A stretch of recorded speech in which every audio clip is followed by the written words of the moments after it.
After the Guardians met Saitama, they showed great interest in his combat skills, especially because now he was part of them.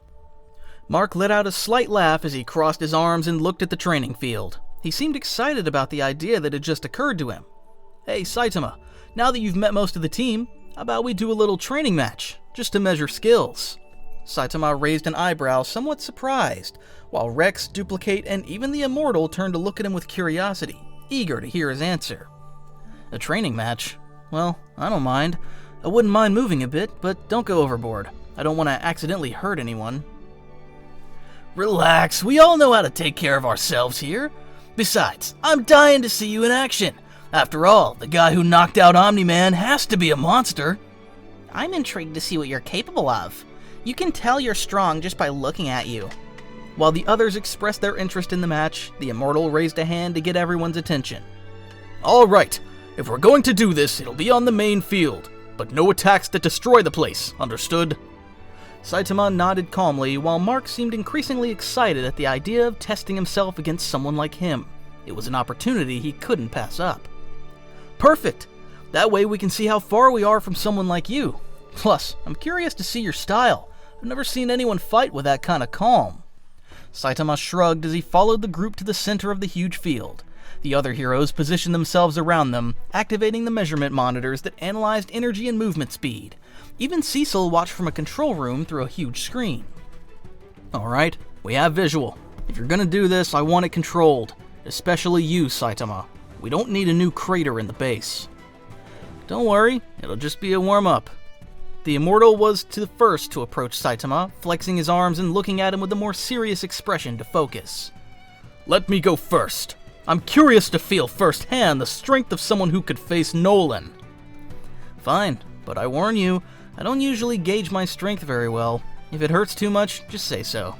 "We'll see about that." After saying that, they stood face to face. The atmosphere went silent and the air grew heavy as everyone waited for the first move. The Immortal launched first, throwing a direct attack at Saitama. His fist crashed straight into Saitama's face, or at least it seemed so, when in reality his blow was stopped by Saitama's hand. Saitama looked at him calmly, as if nothing had happened. "Was that it? I thought you were going to move faster."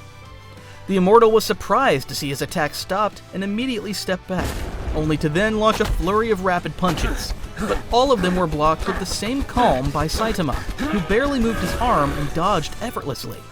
Now the Immortal understood Saitama's strength better, understanding why Omni-Man hadn't had a chance against him either.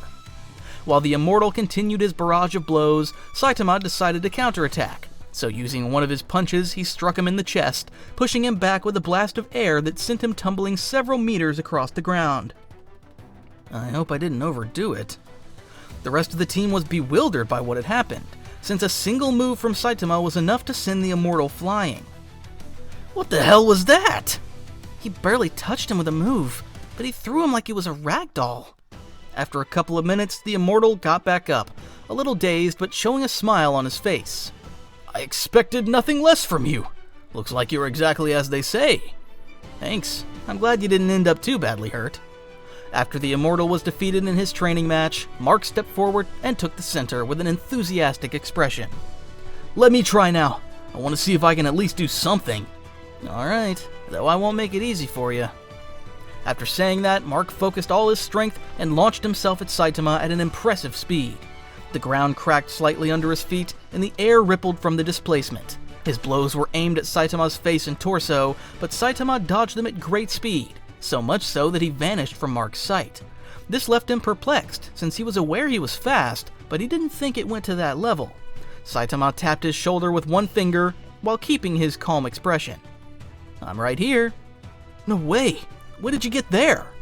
"You move fast, but you're leaving openings in your guard. If someone stronger hit you there, you wouldn't walk it off." After that comment, Saitama slowly extended his arm, and his index finger flicked Mark's face in an instant. However, that generated such an intense impact that it sent him flying several meters back until he crashed into a reinforced wall that cracked on impact. Though it didn't cause serious harm to Mark. Even so, the team was surprised by Saitama's great speed and strength, who was clearly trying to hold back. "Incredible! And he did it with just one finger!" "Are we sure he's human? No one can do that with so little effort." "If I weren't seeing it, I wouldn't believe it." Mark got up again, a bit sore but with a smile of genuine admiration. Wow, that was amazing. It's like I got hit by a truck. It's ridiculous how strong you are. In a good way, of course. Your resilience surprises me. I'm sure you'll improve quickly if you train hard, Mark. Saitama offered Mark a hand to help him up, showing some interest in his combat skills, since he looked like someone with potential and strong ideals.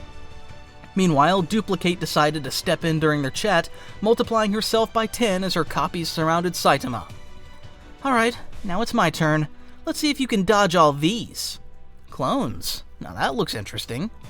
Once both were positioned on the training field, the copies rushed in at the same time, attacking Saitama from every possible angle. It seemed they had him completely surrounded and overwhelmed by so many attacks.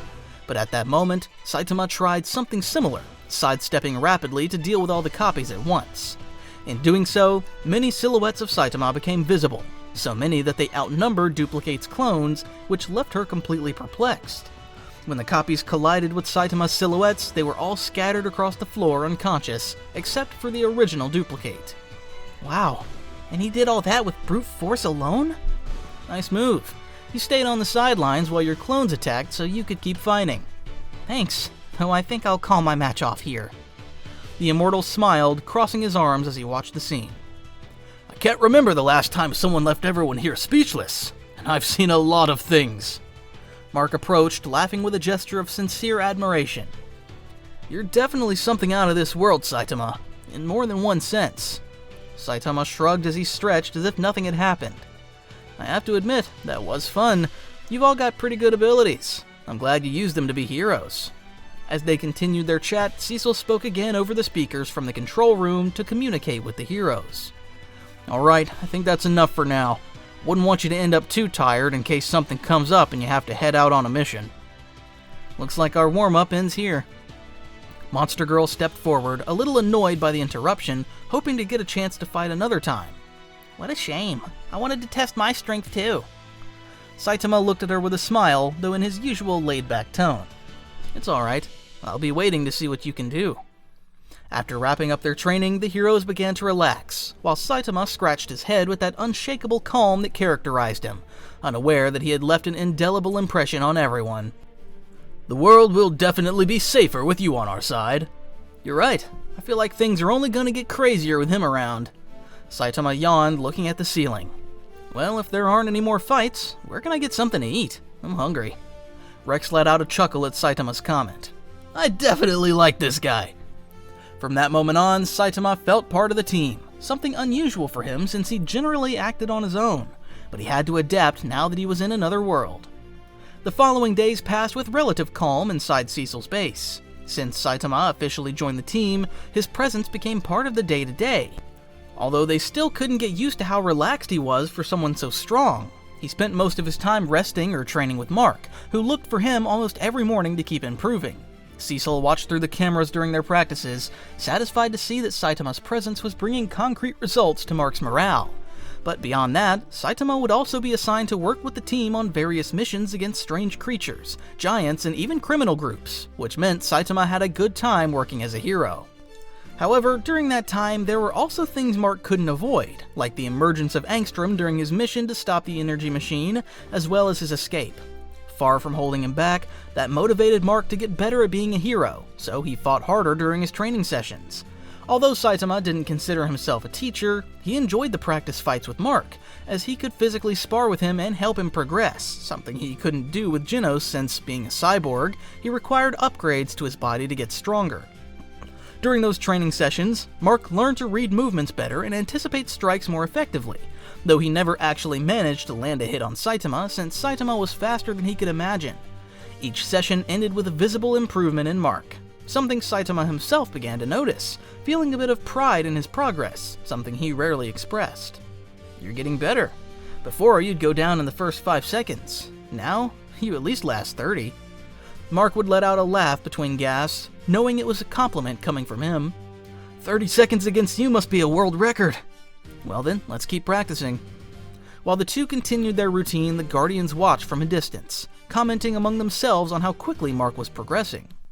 Later that same day, Saitama was finishing lunch when his communicator suddenly rang with Cecil's firm voice. Saitama, I need you to come to the command center. We have an urgent situation. Saitama turned toward Mark, who had just fallen to his knees trying to catch his breath. Looks like they need me, right when I'm eating. Saitama hurried to finish his food and then walked through the base's hallways until he reached the control room. There he found Cecil in front of several screens showing satellite images of the city and what looked like a giant monument. What is it now? We have a problem with Doc Seismic. He's a guy who can cause earthquakes using some very advanced bracelets that release shockwaves. Cecil zoomed in on the satellite image showing a gigantic obelisk located in the middle of a public place. He's using that obelisk to get our attention. Apparently, he has a deep disdain for society and is threatening to destroy the city if we don't stop him in time. He could trigger a major cataclysm. Saitama crossed his arms, looking at the screen, and summed it up. I see. Sounds like a bothersome guy. Is anyone going with me this time? I don't think so. Mark is at his graduation, and I'm not gonna ruin it with another fight. That kid's been working too hard since he failed that mission. It's best he takes a breather before he gets overwhelmed and does things wrong. As for the rest of the heroes, they're scattered on other missions, so this job is yours. It'll be quick and direct. Alright, I'll stop him before he causes more trouble.